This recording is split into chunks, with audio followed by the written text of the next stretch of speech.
Hey everybody, Brett from AstartesGaming here, back with the first part in what will be our new playthrough in the 1.0 full release version of Battle Brothers.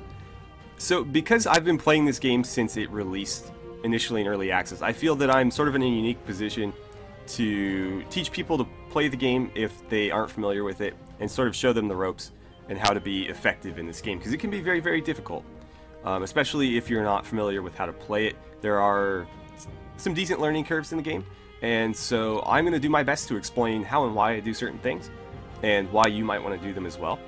As we play through this, I'll do my best to kind of teach you, show you, how to be effective in this game, and yeah.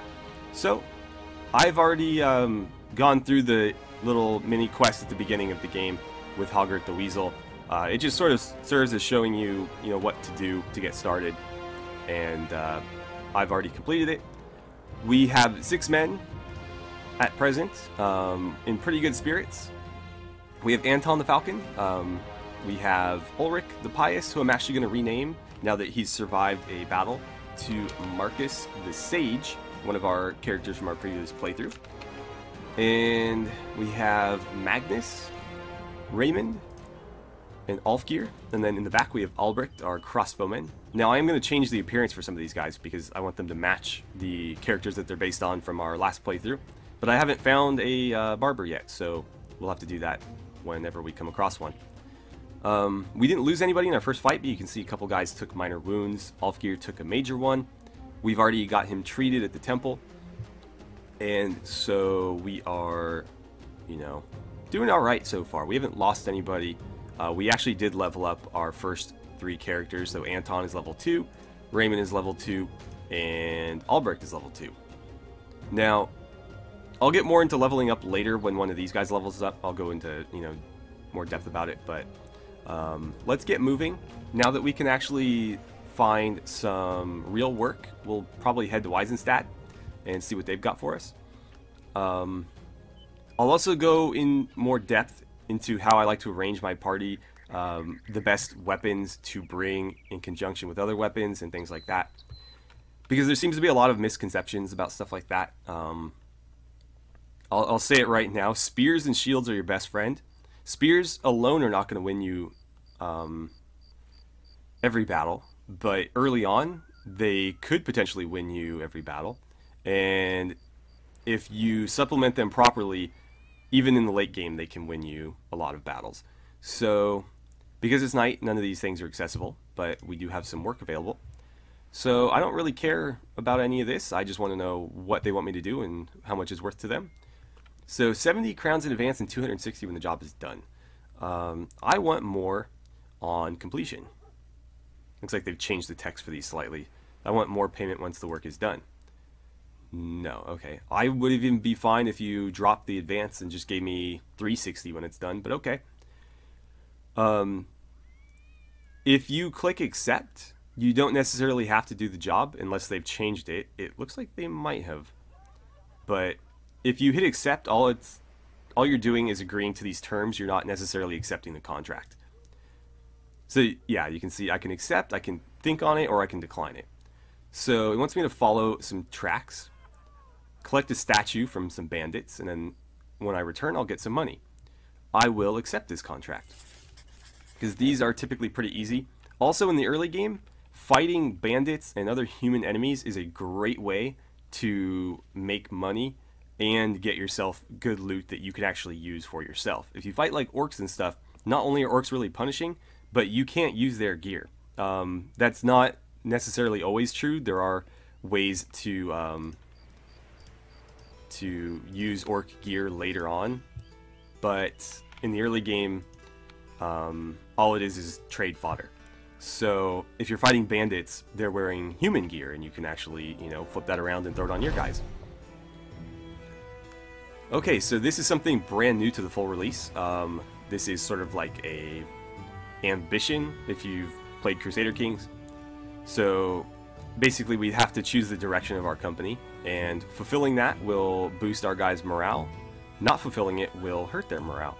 So it falls to you, the commander, to see that the company succeeds not just on the battlefield but also in fame and riches. And so you spend the evenings pondering about a bigger plan for the sons of Icarus in your tent, while the men talk and laugh around the fire. You're never going to become a legend simply by chasing brigands and doing small-time contracts. What do you proclaim to the men the company will set out to do? So we can say that we need allies, forging a bond of friendship and trust with one of the towns. We'll get the company better prices, more volunteers, and steady work. And that's probably a good one to go with early. We shall get the company strength back to 12 men. It will make us a formidable force again, and will allow us to take on more profitable work. To 12 men, that's actually not bad, because 12 is the most that you can field in any one fight. And so being able to field a full party is never a bad thing. It may take us a little while to get there, but I think that that's a pretty easy one to fulfill. I don't know how easy this would be to fulfill. If you keep taking jobs from one place, then it would be fairly easy, but typically the amount of work that you can find in one area is slim, so I'm going to go with this one. I'm going to end up doing that anyway, so there's really no reason not to. Alright, I would have liked to be a little bit more prepared for this fight. They're all thugs though, they don't have any archers, so I think we'll be okay. Everybody except for Alfgeir is all healed up. I'm wondering, do I have anybody who would make a decent archer? Not really. No, nobody that could even really double as one. I mean, if he didn't have this penalty, he actually might have a decent range skill, because he's minus 25, so he'd be at 40. And then he would have 48 melee skill. That's actually not too bad. He's fairly balanced, but he is still better at melee, so I guess I'll leave him there. So, let's go and fight these guys. We are going to be slightly outnumbered, but I think we'll be okay. They're all thugs. They don't have any ranged guys. Many, I don't know. Oh, it told me 7. I don't need to wonder.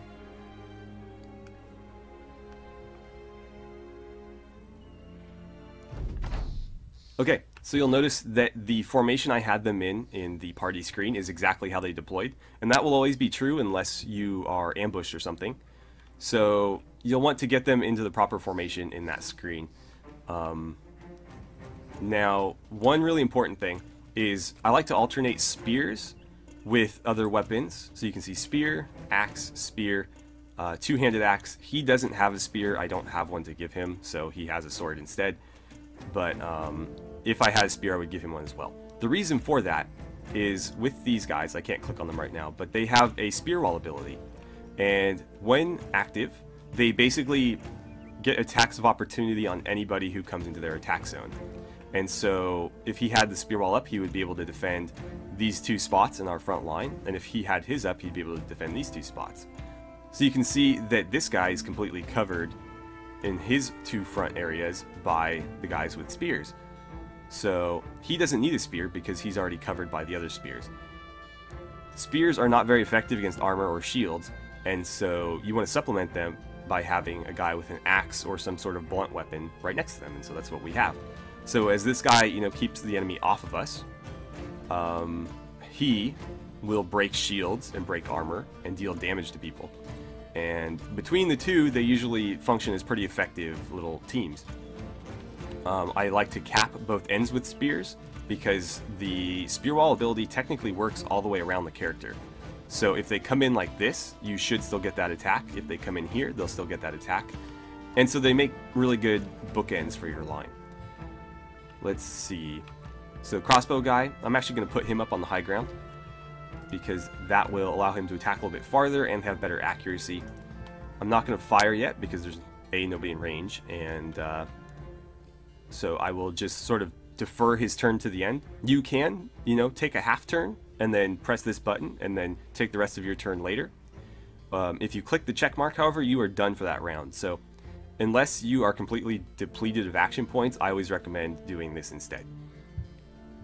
Now, because our guys are on high ground here and there's awkward high ground in front of us, I'm actually going to back everybody off 1 tile. But again, not going to end my turn because we still have plenty of action points left. And so the enemy is going to start working their way over to us. Somebody's hiding in these bushes here. And so we'll get to see these spears in action. Now, very few of them have shields, and that's a pretty good thing for us. You're going to hide there. not hide, just kind of sit there.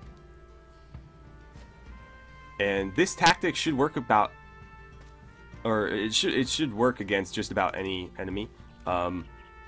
Goblins make this kind of difficult because they have a lot of archers, and they can really hurt you with ranged fire. So that's going to kind of force you out of your formation at times, but you know, you can still sort of run this. It works better if you have kite shields because you have a lot better range defense in that case. So see, he gets the rest of his turn now. He's got enough to attack. And who has the most dangerous weapon in this bunch? I don't know. They're all about the same. I'm actually going to fire at this guy because if we miss, there's a chance that we'll hit everybody around him. So we'll fire at that. That looked like it might hit him, but okay. And since nobody moved into our attack zone, we'll pass these turns. I might actually move you. I'm considering sort of slanting my line here since they took a weird angle at us.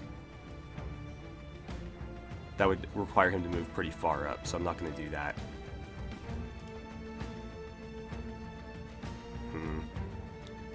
I'll put him there.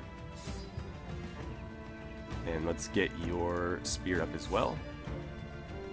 I'll move you to there. We'll do like a little chevron shape here. That looks good to me. Alright, so he's going to move in here. This side's going to be pretty vulnerable because we don't have any spearmen on it, but we'll make do.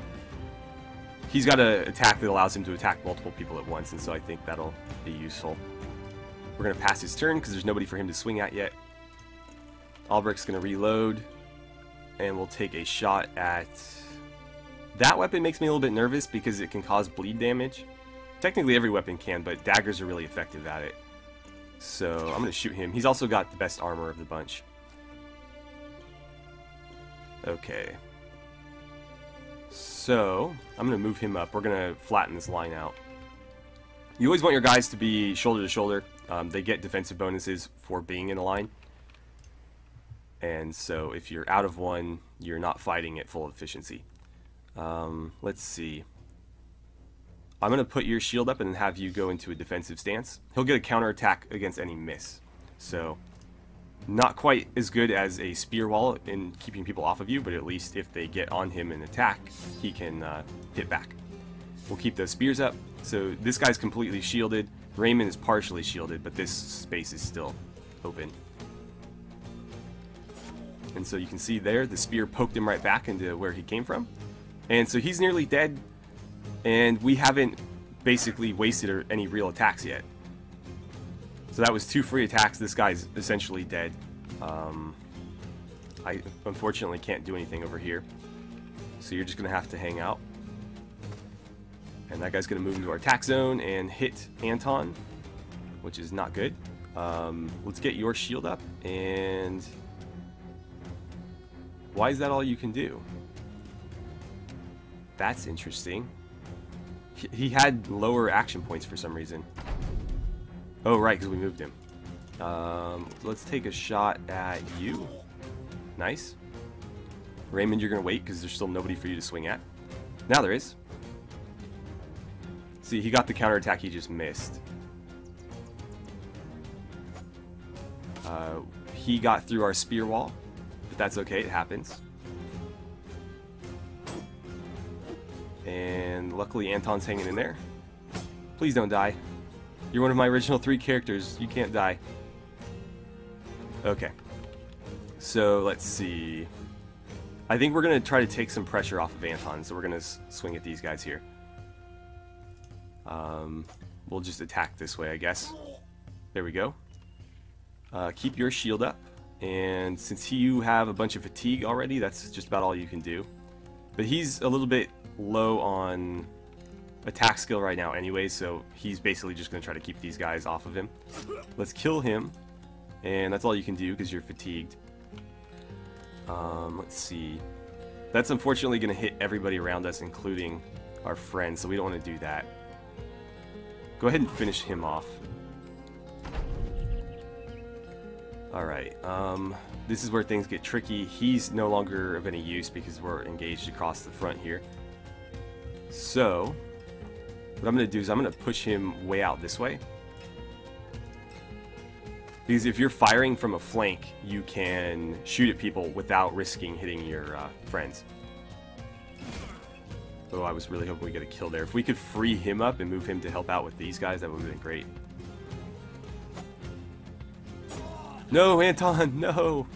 We're off to a pretty poor start there. Raymond's bleeding, so we're going to have to patch that up. We'll see. Just because they fall in battle doesn't necessarily mean they're dead. They could just be severely wounded.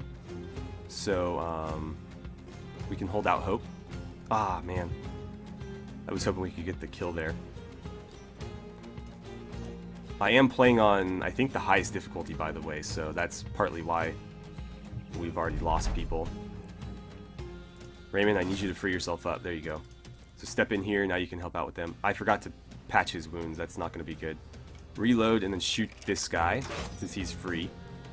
He's going to engage. That's fine. I need you to finish him off. Now we can surround these guys. I think Raymond's going to help out down here. He's swinging that pickaxe like a madman. Can we get through that shield? No. Okay, you're going to help out here. And Raymond's going to help out here. We're going to break his shield. I really need to patch up that bleeding. But it's just, like, if you can get to the end of the fight before he bleeds out, sometimes that's the better thing to do. Let's puncture this guy. Oh, we missed. Alright, you guys got to get through him quickly so that we can help out Albrecht up there. Come on. There it is. Okay, he's no longer out of shield, so he's a lot more vulnerable. He tried to flee and got hit by an attack of opportunity, as did he. So there's 2 freebies. You're going to patch yourself up before you bleed any further. Go ahead and do that. Oh, you can only patch other people. Okay. That's new. You used to be able to patch yourself up.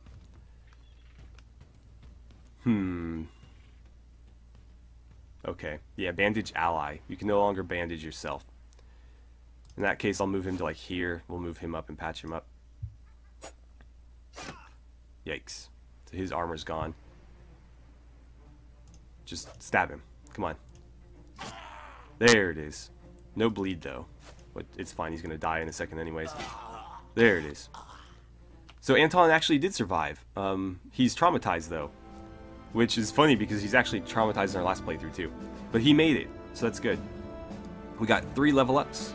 Basically all of our non-original characters leveled up there. It looks like Marcus has some broken ribs. Anton has a pierced arm and is obviously traumatized. Everybody took light wounds, so we're going to need to rest.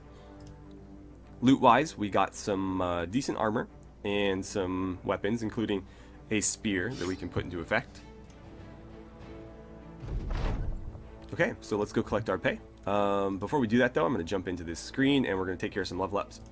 So, in my opinion, there's only one correct choice for your first perk, and that is Student, because you're going to gain additional 20% experience from every battle that you fight. If you take this first, you're going to get a ton of experience. If you wait even 1 level up, you're losing out on a bunch of experience. In my opinion, this is the only way to go for the first perk. Now, there might be other opinions on that, but in my experience, if you're playing the long game, you expect these guys to survive and continue to level up and remain in your party. This is the best way to go. So I'm going to do that, and I'll do it for all 3 of these guys. And then we'll go over here to our experience and allocate some points. Now, I like to get my guys' resolve into at least the 60s, so we'll continue to put points into that until he's there. We don't have to worry about him breaking. Maximum fatigue, you can never have enough fatigue. When you think you have enough, you don't. So just keep putting points into that until you can't put points into it anymore. Hit points are good, but we could also make him better at attacking, which is, you know, important. So in this case, I think I'm going to go HP. just so that he's a little bit more survivable, but I think next time he levels up, we're going to focus on his melee skills. Magnus. We've already given him the student ability. So, wow. Wow, you are not very good. We're going to have to work on his HP and his resolve and his fatigue, because these are all terrible. His fatigue is actually not bad compared to everybody else who's level 2, but compared to where it should be at, he's just not good. And the same goes for these, so we're going to throw points into that. And finally, with Ulfgeir, let's see. Your resolve is really, really bad, and I'm wondering if I could spec him into an archer. I'm going to do that. So I'm going to put 4 here and give him the bow that we have, and then I'll hire somebody else to fight in the front line. So let's drop you back here. I'll give you this as your sort of backup weapon, and then you're going to take these. So we've got an archer now and a crossbowman. Ranged characters can be extremely effective in this game, so don't underestimate them. Having some good ones can really, really help you out. Killing enemies before they get a chance to attack you is always a great way to play this game. Partly why the spear ball is so good is because you're killing the enemy, or at least doing damage to the enemy, before they have a chance to do it back. And obviously that's always going to help you. There's no time where hurting the enemy before they can hurt you back is a bad thing. There's, you know, times where it's less effective than others. And, you know, against like orc warriors, for example, a spear wall is good because you can keep them at bay, but once they close in, that spear is going to be useless. And so, against those types of enemies, having a weapon that can deal effectively with armor might be better than a few, you know, free attacks. But it depends, and if you use the proper weapons in conjunction with each other, you sort of mitigate that. So we've got 1,000 crowns. I think we're going to want to hire some more people. There's some really good characters here that we can't afford. Ike the Owl is a historian. Got another priest here. The priests start out with very low combat skills. I imagine the historians do as well, so I'm not going to bother with either. Ulf is a cripple. Not going to be the most effective fighter, I imagine, so we'll leave him be. In the marketplace, we've got some weapons and things. Let's see. Don't need clubs or butcher knives. I'm going to sell these. And that shield's pretty beat up, but shields have been very scarce. So I think I'm going to hang on to it for now. We're going to have to find somebody to hire. Meanwhile, let's get everybody patched up. So you can actually see the bandage on there. You know they've been treated. Treat everything that's a serious injury, because if it gets infected, it's going to take forever to heal. I don't know if they can die from infections. I haven't seen it happen, but I wouldn't put it past the developers because they love to torture us. So get them patched up. They'll heal quicker. It's worth it. It doesn't cost that much. We could use some tools, though, so let's grab those before we leave. Oh, man, those are expensive. Never mind. We're not going to buy them here. Different cities will have different prices for things. It'll show you in the tooltip what it's worth. You can see here it's worth 200, selling for almost 4. Not going to pay twice what they're worth, so we're going to move on. They didn't have anybody for us to hire here either, so we're going to head to Hageberg, or Hageberg, and see what they've got. They have an armor and a weaponsmith. That's cool. It's always nice to spawn near one of those. We have Steinwalkt down there as well that we'll check out. Alright, so Hageberg. What do they got for us? Let's jump into here first. We have a Houndmaster. If we had any war dogs, that would be useful. Dietrich, you are a miller. He's used to physical labor. He may not be very handy with a weapon, but you know what? I'm okay with that. Typically, early on, I like to hire just whoever the cheapest guys are, as long as they have like decent skills. Obviously, you don't want to be hiring like an army of cripples, because they're just going to get slaughtered. But somebody who's used to physical labor can at least, you know, sort of hang in there with a fight. If you give them the right gear and level them up, they'll become effective fighters. And if you watch my previous playthrough, a lot of the characters that we had to the end of that playthrough are guys that we hired for like 125, 200 gold. You know, they were like farm hands, stuff like that. And we just continued leveling them up and keeping them alive, and they became really good characters to the point where we never needed to hire like a sellsword or anything like that. So Dietrich it is. Nobody else here that we can really afford. So Mr. Dietrich, I'm going to put you on this end. We're going to give you that spear and the shield since that's all I've got, along with the gambeson and that cap. Okay, so I think like one more range character would be nice, and then I like to flank them with guys with like 2-tile weapons like pole arms and things, because they can attack from the back line and are obviously still melee characters, so they can protect the archers pretty effectively. But obviously we're a little bit strapped for cash at the moment, so that might be difficult. Also, I'm going to give you, you know what, keep that shield. I'm okay with that. It'll get it patched up. That's something that we need to look at while we're here, though, is maybe some tools. And, oh yeah, much better. 228. So we're only paying 28 more rather than like 200 more. I'm okay with that. We'll sell off his original stuff. That looks good to me. I need to give him some bandages, though. There we go. Okay. So there's actually some good stuff here. I just don't have the money for it, but we'll keep that in mind. One thing to keep sort of in the back of your head as you're playing the game is cities with armorers are going to have obviously an armorer's shop that's going to sell you the top tier gear and stuff. However, in a city with an armorer, and this goes for weaponsmiths as well, if you go to the marketplace, they're going to have better armor available than a city without an armorer. And a lot of times you'll find pretty good gear for sale for less than you could normally find it elsewhere.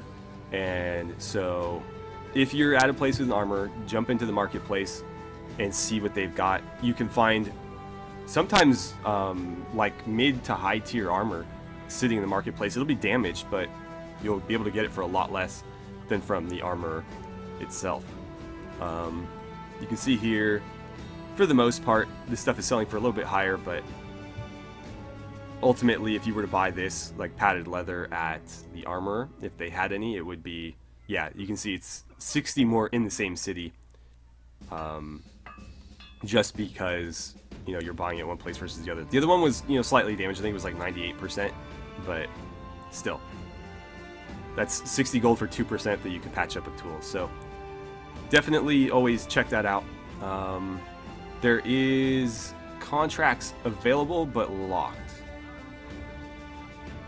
Interesting. So it looks like what they've done now is, in previous builds of the game, there would be normal contracts and there'd be contracts from the noble houses, and you could sort of pick and choose whichever.